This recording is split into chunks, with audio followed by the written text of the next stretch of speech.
నమస్కారం ETV news కి స్వాగతం. హైదరాబాద్ సంధ్యా థియేటర్ తొక్కిసలాట ఘటనలో మృతి చెందిన మహిళ రేవతి కుటుంబానికి నటుడు అల్లు అర్జున్, దర్శక నిర్మాతలు కలిపి 2 కోట్ల రూపాయల సాయం ప్రకటించారు. రేవతి పిల్లలు భర్తకు ఉపయోగపడేలా ఆ డబ్బును అందించాలని 2 కోట్ల రూపాయల చెక్కులను Telangana film development corporation chairman Dil రాజుకు అందించారు. తొక్కిసలాటలో గాయపడిన బాలుడు శ్రీతేజ్ చికిత్స పొందుతున్న కిమ్స్ ఆసుపత్రికి ఈ మధ్యాహ్నం దిల్ రాజు, అల్లు అరవింద్, పుష్ప చిత్ర నిర్మాతలు రవిశంకర్, నవీన్ వెళ్లారు. బాలుడి ఆరోగ్యంపై ఆరా తీశారు. పిల్లాడు కోలుకుంటున్నట్లు వైద్యులు చెప్పారని వివరించారు. అక్కడే బాధిత కుటుంబానికి సాయం ప్రకటించారు. అల్లు అర్జున్ ₹1 కోటి, పుష్ప దర్శకుడు సుకుమార్ 50 లక్షలు, మైత్రి మూవీస్ సంస్థ 50 లక్షల చొప్పున మొత్తం 2 కోట్ల రూపాయల చెక్కులను ఎఫ్డీసీ చైర్మన్ దిల్ రాజుకు అల్లు అరవింద్ అందించారు. ఇదే సమయంలో రేపు ఉదయం 10 గంటలకు ముఖ్యమంత్రి రేవంత్ రెడ్డితో సినీ ప్రముఖుల సమావేశం కానున్నట్లు ఎఫ్డీసీ చైర్మన్ దిల్ రాజు తెలిపారు. తాజా పరిణామాలు, చిత్ర పరిశ్రమ అభివృద్ధిపై భేటీలో చర్చిస్తామన్నారు. సంధ్యా థియేటర్ తొక్కిసలాట ఘటనపై సామాజిక మాధ్యమాల్లో తప్పుడు సమాచారం, ప్రజలను అపోహలకు గురిచేసే వీడియోలు పోస్టు చేస్తే కఠిన చర్యలు తప్పవని హైదరాబాద్ పోలీసులు హెచ్చరించారు. అల్లు అర్జున్ థియేటర్కు రాకముందే తొక్కిసలాట జరిగినట్టు, కొందరు తప్పుడు వీడియోలు పోస్టు చేసిన అంశం తమ దృష్టికి వచ్చినట్టు పోలీసులు తెలిపారు. ఈ ఘటనపై విచారణ జరుగుతున్న క్రమంలో తెలిసిన నిజాలను వీడియో రూపంలో పోలీస్ శాఖ ఇప్పటికే ప్రజల ముందు ఉంచిందన్నారు. కొందరు ఉద్దేశపూర్వకంగా సామాజిక మాధ్యమాల్లో తప్పుడు పోస్టులు పెడుతున్నట్టు తెలిసిందని, అలాంటి వారిపై చర్యలు తప్పవన్నారు. పోలీస్ శాఖను బద్నాం చేసే విధంగా తప్పుడు పోస్టులు పెడితే తీవ్రంగా పరిగణిస్తామన్నారు. ఈ ఘటనపై ఎవరి దగ్గరైనా ఆధారాలు, అదనపు సమాచారం ఉంటే తమకు అందించాలన్నారు. సొంత వ్యాఖ్యలు చేయవద్దని, సామాజిక మాధ్యమాలలో జరిగే తప్పుడు ప్రచారాలను నమ్మవద్దని పోలీస్ శాఖ విజ్ఞప్తి చేసింది. సినీ పరిశ్రమ ఆంధ్రప్రదేశ్కు పోవాలని కాంగ్రెస్ నాయకులు కోరుకుంటున్నారని కేంద్ర హోంశాఖ సహాయ మంత్రి బండి సంజయ్ ఆరోపించారు. చిత్ర పరిశ్రమ ఆంధ్రాకు తరలి వెళ్తే తెలంగాణకే నష్టమన్నారు. హైదరాబాద్లో మీడియా ప్రతినిధులతో ఇష్టాగోష్ఠి నిర్వహించిన బండి సంజయ్, తెలంగాణ మంత్రులు, కాంగ్రెస్ నేతలు ఇష్టం వచ్చినట్లు మాట్లాడకుండా ఆ పార్టీ అధిష్టానం హద్దులో పెట్టాలని సూచించారు.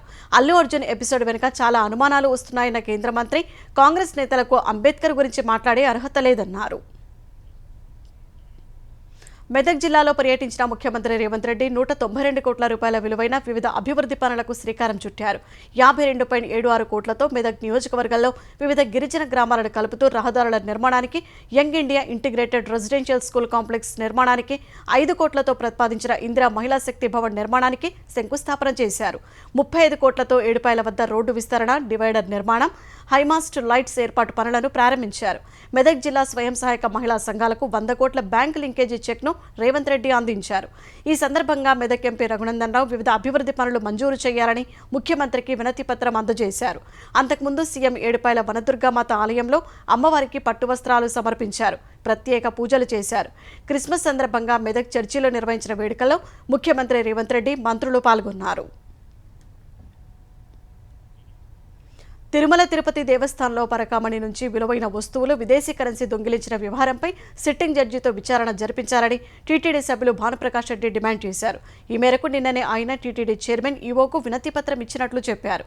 పరకామణి నుంచి డబ్బు పట్టుకెళ్తూ 2023లో దొరికిన ఉద్యోగి రవికుమార్ను వైసీపీ ప్రభుత్వ పెద్దల ఒత్తిడితో పోలీసులు వదిలేశారని భానుప్రకాష్ రెడ్డి ఆరోపించారు. బదులుగా రవికుమార్ నుంచి 100 కోట్ల ఆస్తులు రాయించుకున్నారని చెప్పారు. ఈ వ్యవహారంలో ఎవరెవరు ఉన్నారో నిజానిజాలు నిగ్గు తేల్చి దోషులను ప్రజల ముందు నిలబెడతామని భానుప్రకాష్ రెడ్డి తెలిపారు. సహకార శాఖ ద్వారా రైతులకు మరింత మేలు చేసే కార్యక్రమాలు చేపడతామని ఆంధ్రప్రదేశ్ వ్యవసాయ సహకార శాఖ మంత్రి అచ్చెన్నాయుడు తెలిపారు. ఏపీలో 932 మహిళా సహకార సంఘాల ద్వారా రోజుకు 1,60,000 లీటర్ల పాలు సేకరిస్తున్నట్లు వెల్లడించారు. తద్వారా 45,000 కుటుంబాలు లబ్ధి పొందుతున్నట్లు మంత్రి వివరించారు.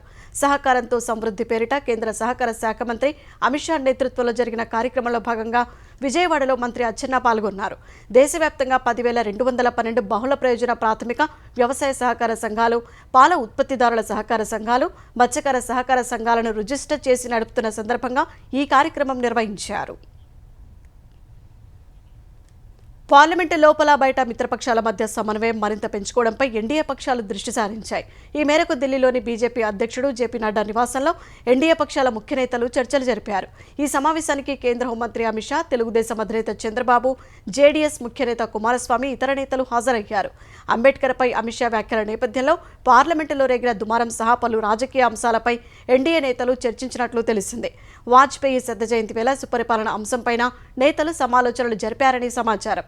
జమిలీ ఎన్నికలకు సంబంధించిన బిల్లులను ఇప్పటికే జేపీసీకి పంపినందున అక్కడ కూడా సమన్వయం ఆవశ్యకతపై చర్చించినట్లు తెలిసిందే.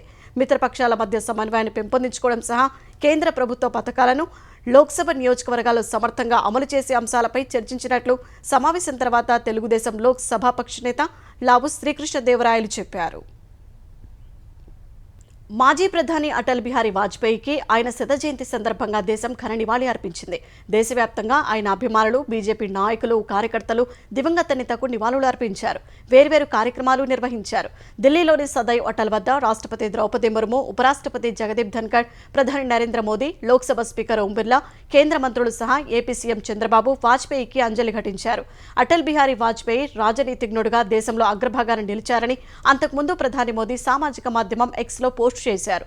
అసంఖ్యాక ప్రజలకు వాజ్పేయి స్ఫూర్తినిస్తూనే ఉన్నారని పేర్కొన్నారు. ఆధునిక భారతదేశ రూపశిల్పి అటల్జీకి దేశం ఎల్లప్పుడూ కృతజ్ఞతతో ఉంటుందన్నారు.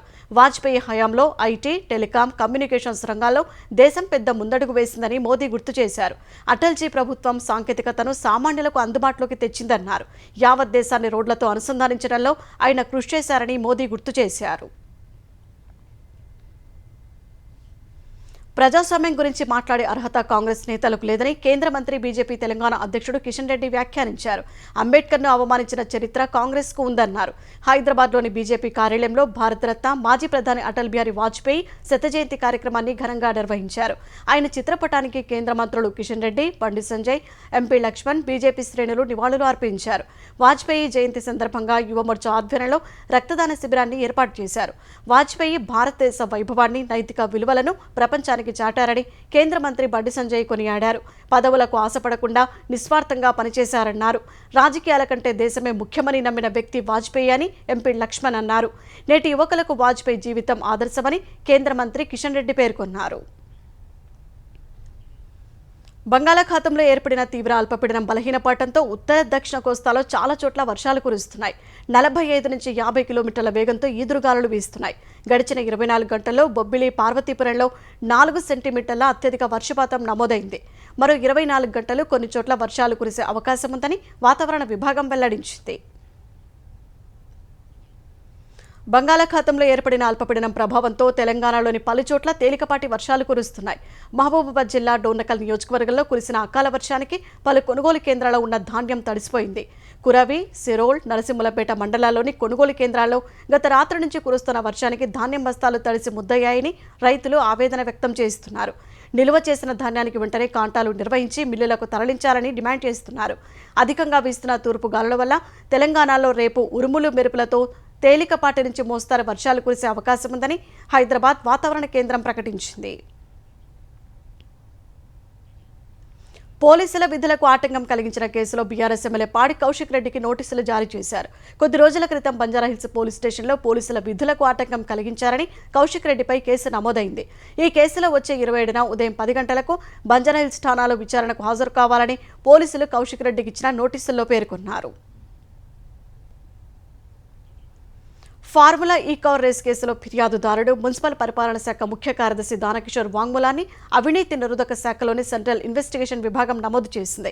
ఈ విభాగంలోని డీఎస్పీ స్థాయి అధికారి నేతృత్వంలో ఆయన పూర్తిస్థాయి వాంగ్మూలం తీసుకున్నారు. దాదాపు 55 కోట్ల రూపాయల నగదు ఎటువంటి నిబంధనలు పాటించకుండా ఏ విధంగా విదేశీ సంస్థకు బదిలీ అయింది, ఏ రకాల ఉల్లంఘనలు జరిగాయి తదితర అంశాలను దానకిషోర్ వాంగ్మూలంలో చెప్పినట్టు తెలిసింది.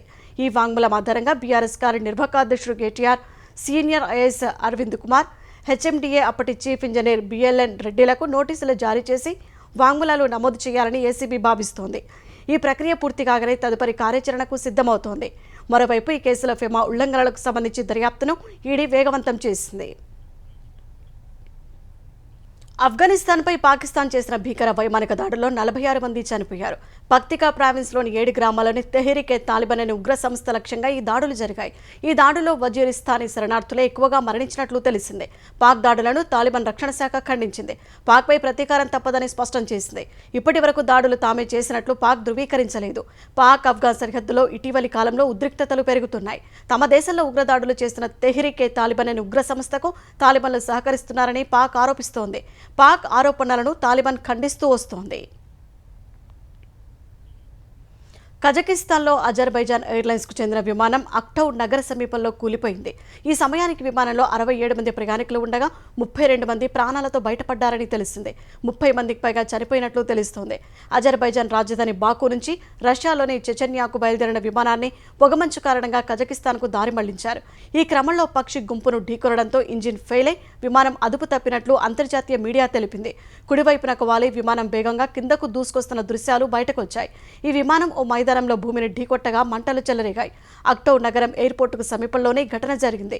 ఈ ఘటనకు ముందు అత్యవసర ల్యాండింగ్ కోసం విమానాశ్రయ అధికారులను సంప్రదించిన పైలట్లు గాల్లోనే చాలాసేపు రౌండ్లు కొట్టినట్టు అధికారులు తెలిపారు. దేశంలో జలవనరుల అభివృద్ధికి అంబేద్కర్ చేసిన కృషిని కాంగ్రెస్ విస్మరించిందని ప్రధాని నరేంద్ర మోదీ ఆరోపించారు. మధ్యప్రదేశ్ ఖజురహోలో పర్యటించిన ప్రధాని కెన్ బిట్యా నదుల అనుసంధానం ప్రాజెక్టుకు శంకుస్థాపన చేశారు. ఓంకారేశ్వర్ ఫ్లోటింగ్ సోలార్ ప్రాజెక్టును ప్రారంభించిన మోదీ దౌదాన్ ఇరిగేషన్ ప్రాజెక్టుకు శంకుస్థాపన చేశారు. కెన్ బెట్వా నదుల అనుసంధానం ద్వారా మధ్యప్రదేశ్ 10 జిల్లాల్లోని 44 లక్షలు, యూపీలోని 21 లక్షల మందికి తాగునీరు అందుతుందన్నారు. 44,600 కోట్ల రూపాయల అంచనా వ్యయంతో ప్రాజెక్టుకు రూపకల్పన చేసినట్టు చెప్పారు. 2000 గ్రామాల్లోని 7 లక్షలకు పైగా వ్యవసాయ కుటుంబాలకు లబ్ధి చేకూరనుంది. ఈ ప్రాజెక్టు ద్వారా 103 మెగావాట్ల హైడ్రో పవర్, 27 మెగావాట్ల సౌర విద్యుదుత్పత్తి చేయనున్నారు. దేశంలో పెరుగుతున్న నీటి సంరక్షణ అవసరాన్ని కాంగ్రెస్ ఎప్పుడూ పట్టించుకోలేదని విమర్శించిన మోదీ, కాంగ్రెస్ ప్రభుత్వాలు ప్రాజెక్టులకు శంకుస్థాపనలు చేసి పూర్తి చేసేందుకు 35 నుంచి 40 ఏళ్లు తీసుకున్నట్లు వివరించారు.